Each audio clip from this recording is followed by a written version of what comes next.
آیت اللہ خمینی آتے ہیں اور اس کے بعد ہم یہ دیکھتے ہیں کہ وہ ایک پیغام دیتے ہیں کہ یہ انقلاب صرف ایران کا نہیں ہے، یہ پوری امت کے لیے ہے۔ یہاں پہ ہم دیکھتے ہیں کہ جو سنی ورلڈ خاص طور پہ سعودی عرب اس کے کان کھڑے ہو جاتے ہیں اور خلیج میں ایک خوف پھیل جاتا ہے کہ یہ اب ایکسپینشن کی طرف آئیں گے۔ اب ہم یہ دیکھتے ہیں کہ سعودی عرب جو کہ سنی اسلام کا مرکز یعنی سنی دنیا کا مرکز سمجھا جاتا ہے، اور ایران جو شیعہ انقلاب کا پرچم بردار اپنے آپ کو کہتا ہے، وہاں پہ دونوں خود کو لیڈر سمجھنا شروع کرتے ہیں اور ایک کولڈ وار شروع ہو جاتی ہے۔ اب یہ جنگ براہ راست نہیں ہو رہی تھی اور ایران اور خلیجی ممالک جو ہیں وہ براہ راست نہیں لڑ رہے تھے، لیکن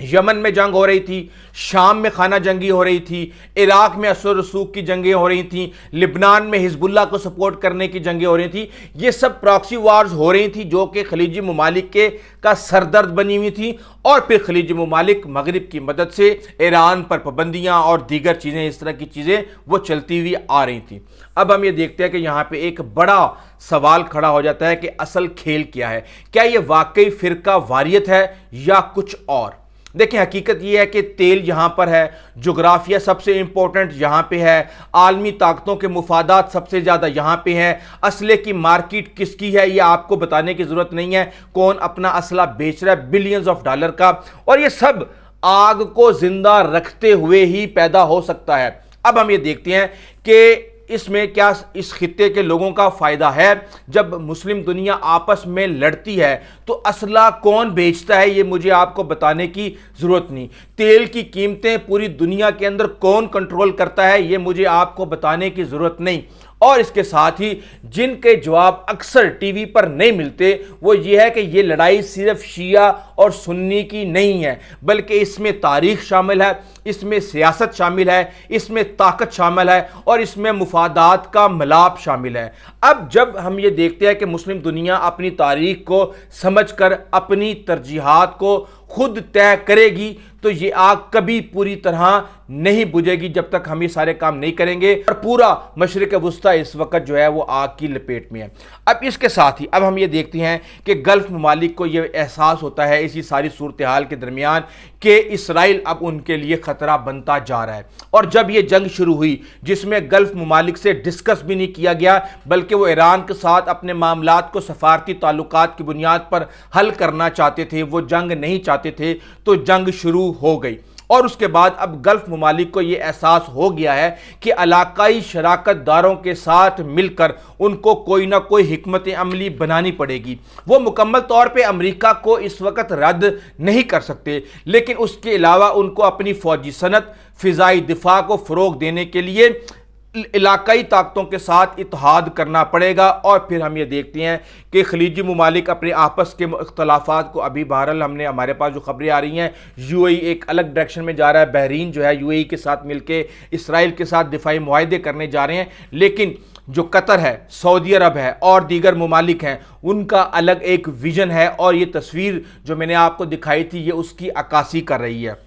اب ہوتا یہ ہے کہ اس جنگ نے ان ممالک کی، نہ صرف ان ممالک کو بلکہ ان کی معیشتوں کو بھی خطرے میں ڈال دیا۔ آبنائے حمز جو ان کی معاشی شہ رگ ہے وہ پہلے کوئی مسئلہ نہیں تھی، لیکن اب وہ ایک بہت بڑا مسئلہ بن چکی ہے جس کے اوپر ایران کا اس وقت کنٹرول ہے۔ تو اب ہم یہ دیکھ رہے ہیں کہ اسرائیل کے اندر جب سے نیتن یاہو ٹائپ یہ دائیں بازو کی انتہا پسند، شدت پسند جماعتوں نے اقتدار میں آئے ہیں، اس وقت سے ہم یہ دیکھ رہے ہیں کہ پورے خطے کے اندر ایک تباہی چل رہی ہے، اور ایک وسیع تر ایران مخالف اتحاد ابھرے گا۔ یہ خواہش تھی اسرائیل کی اور امریکہ کی اس جنگ کو شروع کرنے سے پہلے، لیکن ان کے سارے پلان کینسل ہو گئے اور ان کی امیدوں پر پانی پھر گیا، اور یہ اس نتیجے پر پہنچے کہ اصل مجرم اسرائیل ہے۔ اب یہاں پہ پاکستان میدان میں آتا ہے اور نیٹ ریجنل سٹیبلائزر کے طور پہ پیش ہوتا ہے۔ پاکستان ان کو سمجھاتا ہے کہ دیکھیں، اسرائیل ایران کی گیس پائپ لائن تباہ کرتا ہے تو ایران جو ہے وہ قطر کی گیس پائپ لائن تباہ کر دیتا ہے۔ 18% پروڈکشن جو ہے وہ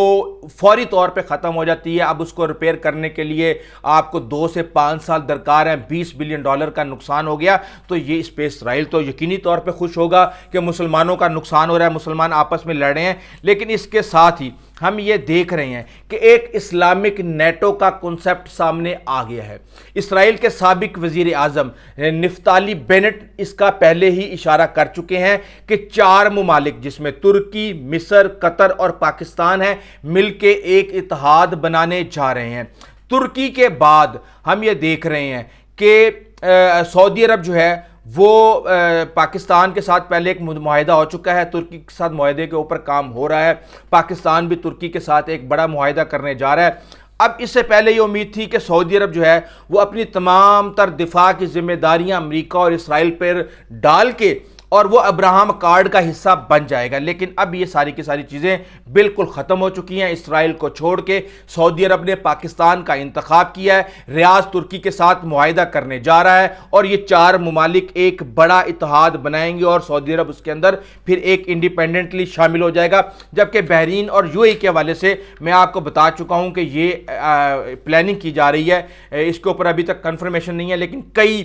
خبریں خفیہ طور پہ آ چکی ہیں کہ ان کا خفیہ معاہدہ دفاع کے حوالے سے ہو رہا ہے اور بہت زیادہ ویپنز جو ہیں وہ اسرائیل سے خریدے جا رہے ہیں۔ جب کسی بھی ملک کی فوج جس ملک سے ویپنز خریدنا شروع کر دیتی ہے تو آپ سمجھ لیں کہ ان کے آپس کے تعلقات جو ہے وہ بہت امپورٹنٹ ہو گئے ہیں، کیونکہ ملٹری ٹو ملٹری ریلیشن شپ کسی بھی اس وقت خارجہ پالیسی میں سب سے زیادہ اہم سمجھی جاتی ہے۔ اور اب اس وقت امریکہ کے اوپر خلیجی ممالک کسی بھی طرح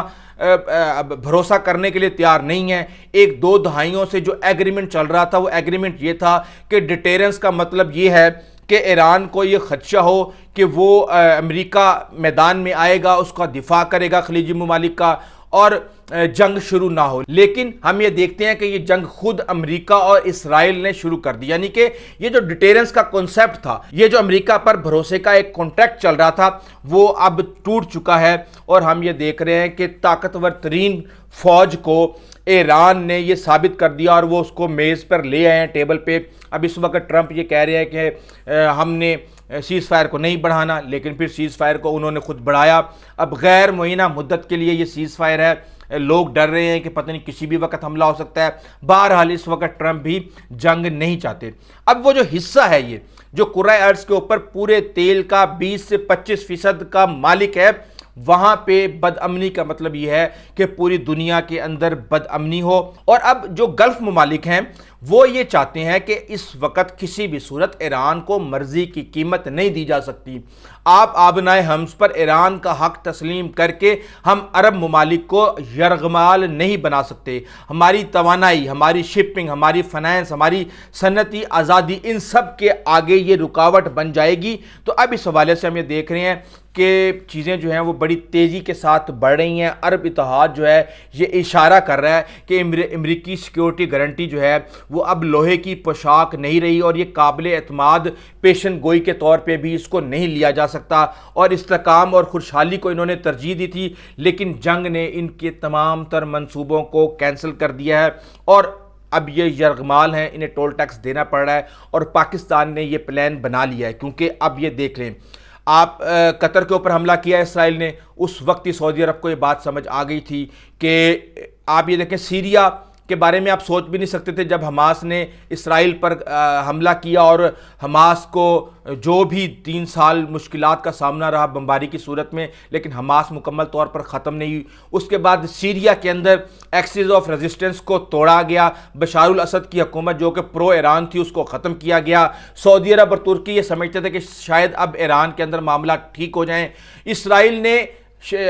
عربوں کی ثالثی کے اندر شام کے ساتھ کانٹریکٹ کرنے سے انکار کر دیا، وہاں پہ سیریا کی زمین گولان ہائٹ کے اوپر قبضہ کر لیا، اور اس کے بعد پھر یہ کوئی نہیں سوچ سکتا تھا کہ اب 2026 کے شروع میں ہی ایران پر حملے شروع ہو جائیں گے، ایران میں رجیم چینج کی کوشش کی جائے گی، لیکن وہ بھی ہو گیا۔ اور اب اگلا ٹارگٹ اسرائیل کا ترکی ہے۔ ترکی